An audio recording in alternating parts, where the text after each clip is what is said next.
আমাৰ উদীয়মান নতুন আৰ্টিষ্ট কিশোৰ দাস মোৰ টিমত ফুটবলো খেলিছিলে। সি অসুস্থ হৈ আছে, অকণমান জটিল ৰোগত ভুগি আছে। চ' আমি তাৰ কাৰণে যিমান পাৰোঁ আমি আৰ্থিক সাহাৰ্য আমি সংগ্ৰহ কৰিছোঁ নিজৰ ফালত, নিজৰ ভিতৰত যোনে যিমান পাৰে দিছোঁ। আৰু কিশোৰৰ আমি বম্বেলৈ পঠাব লাগিব, সেই প্লেনিংখিনি আমি কৰি দিছোঁ গোটেই। বম্বেত থকা খোৱা সেইখিনি দেৱাশিষ দায়ে আমাক হেল্প কৰিছে, দেৱাশিষ শৰ্মা।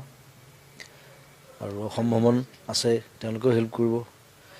আৰু টিকেটৰ ফেয়াৰ চেয়াৰ সেইবিলাক মই চাই দিম বুলি কৈছোঁ, সেইখিনি দায়িত্ব মই লৈছোঁ। খালি কিছুমানে মিডিয়াত ভুলকৈ কৈ আছে, ছ'চিয়েল মিডিয়াত, যে গোটেই দায়িত্ব মই লৈছোঁ বুলি। মই অকলে মই ল'ব নোৱাৰোঁ। যিমানখিনি পাৰোঁ মই চাম, জয়ন্তও চাব।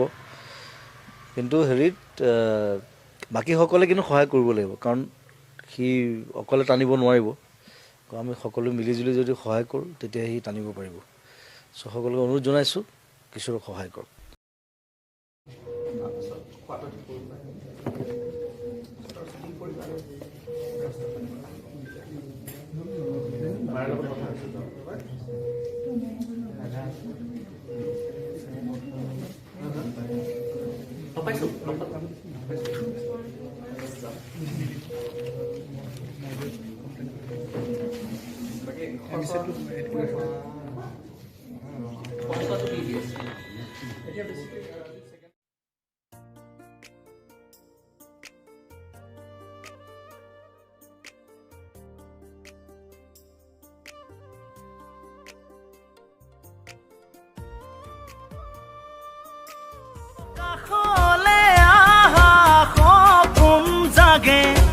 আতৰি গলে দি থাকে মাৰে, কিনো যে ভাবো কিনো যে কৰো, দুয়োটা দুই দিশে যায়।